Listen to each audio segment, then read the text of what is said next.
everyone, welcome to the Kiki London YouTube channel. My name is Amanda. In today's video, we are going to do an abstract autumn gel polish design, but I have left some of the gel polish application in real time as this was something that was suggested. So it's kind of like a beginner friendly tutorial. So I really hope you all enjoy watching. As always, if you do have any video suggestions, do pop them in the comments below.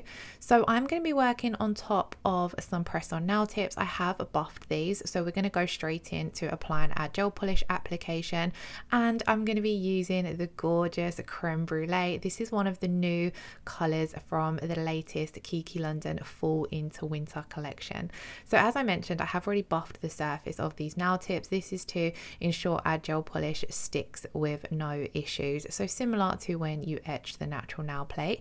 Then we're going to come in with our bottle brush, and I'm starting off in the center of the nail down at that cuticle area and just pulling that gel polish down towards the tip of the nail, and then I come around the side, up one side wall, down towards the tip of the nail, and then same on the other side.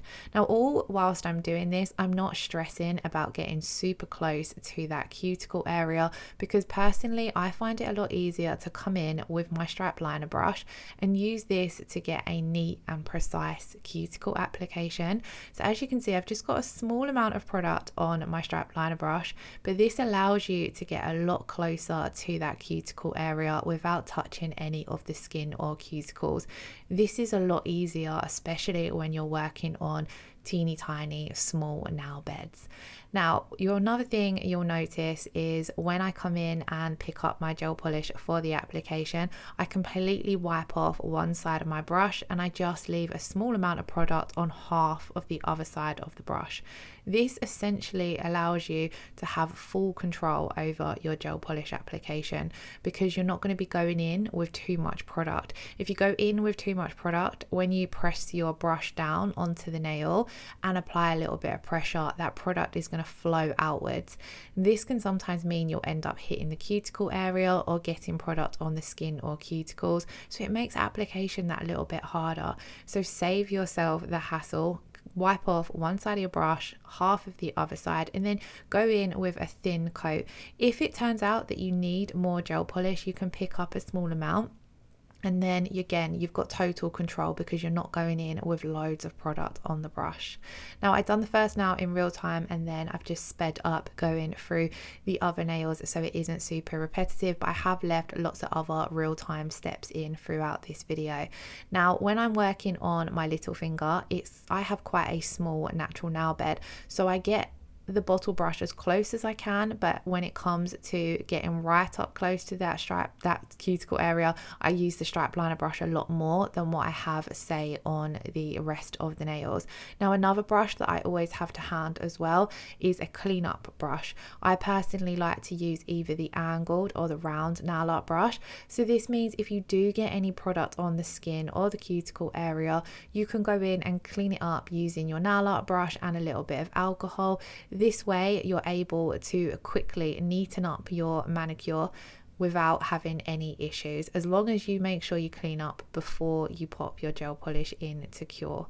Now if you are practicing, or if you are a beginner nail tech, I highly recommend practicing with dark or vibrant colors, things like a bright red, because these will show up any imperfections in your application, and if you can perfect a red gel polish application, then you're able to perfect any color. Now when it comes to your first coat of color, you want to keep this nice and thin. Don't stress about trying to get the full opacity of the color in that first coat. As you can see, in one coat, Crème Brulée looks a little bit patchy, a little bit uneven, slightly sheer. This is completely normal for a first coat of gel polish. You want to keep that first coat nice and thin, and then when you come in and apply your second coat, which is exactly what we're doing here, you'll see that the true opacity of the color comes through. All of that unevenness evens out and you get a nice smooth application. I still keep my second coat nice and thin because all of the Kiki London gel polishes are highly pigmented, so a little bit goes a long way, and two thin applications or two thin coats is going to give you a complete full coverage. Now when it comes to the second application, I apply exactly the same as the first. I go in with my bottle brush, the same technique, and then I come in with my stripe liner brush and neaten up around that cuticle area. A lot of the time you will find that the second coat is a lot easier to apply than the first coat, because obviously your first coat is like a guide for your second coat. So if you get all of your application nice and neat on that first coat, your second coat is going to go on like a breeze. Another step, which is exactly what I'm doing here, is capping the free edge. I always do this on my second coat of color. Now if you're doing something like a French tip, you might want to also cap on your tip of whatever color you're putting on the tip of the nail. But just for basic gel polish application, I just come in and cap on the second coat.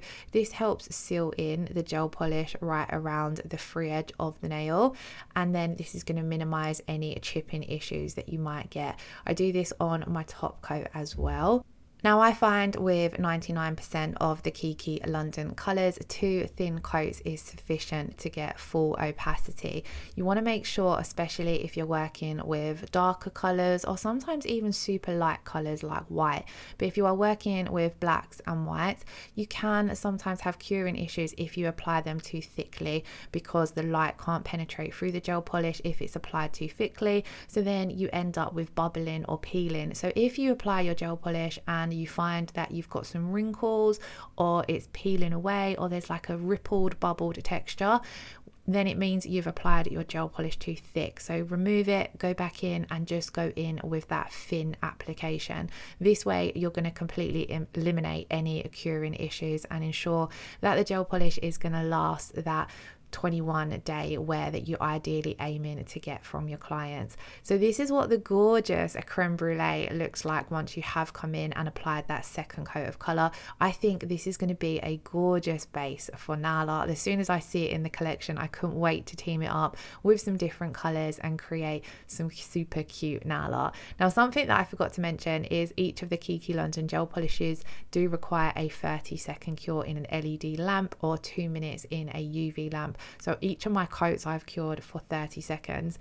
Now we are going to move on to our nail art. Now I wanted to keep this super simple and beginner friendly. I was going to go in and do an ombre with this color and creme brulee, but I wouldn't necessarily say that was beginner friendly because creme brulee is quite highly pigmented.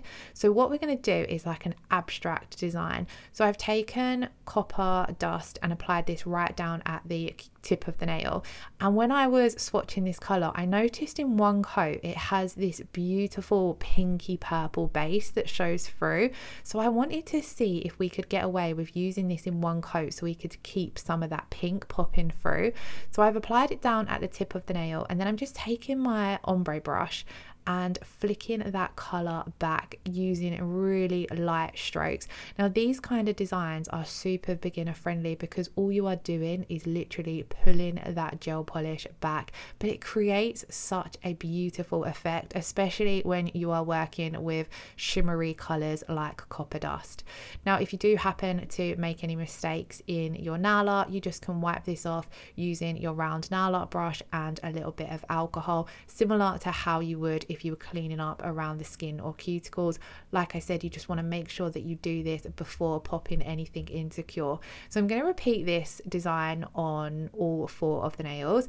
If you wanted to go a little bit more advanced with it, you could layer up a second color, but I really loved how this color looked on its own over creme brulee, just because you're getting that rusty copper color that comes through with 2 coats of this shade, but then you're also getting that beautiful pink kind of like jelly base.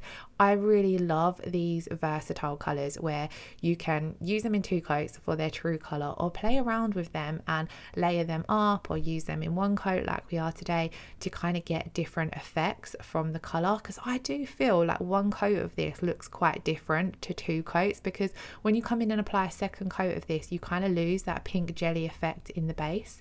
Now because it's a shimmer, it's super easy to work with.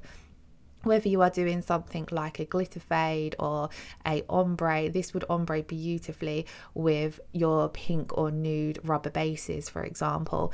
It is such a easy to work with color because of that shimmery base. Like you can see when we're pulling it back, we're not having to do any work really. I'm just literally pulling a small amount of that gel polish back. Where we've got the tacky layer left behind from our second coat of creme brulee, this really helps too. But look how pretty this looks. Now you could put anything ink over this. I'm going to come in with some stamping, but you could come in and hand paint over the top of it if you felt confident to do that. You could come in with water decals or foils and create a super easy layered nail art design, or you could keep it like this. And the great thing about these kind of designs is you can switch out the colors to suit whichever season or theme that you are into. It works really well for Christmas nail art especially.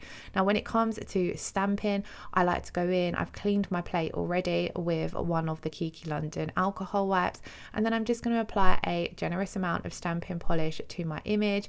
I'm going to scrape off the excess. I usually go in and scrape twice, quick flick of the wrist to pick up that image, and we're just going to stamp on some cute simple little leaves. I don't want to take too much away from the nail art design, but a lot of the time when you're creating abstract looks, the layered effects are what they are part of an abstract design in my opinion. So I wanted to layer this over those flicks that we've created with the copper dust, but then making sure it's hitting some of that creme brulee as well.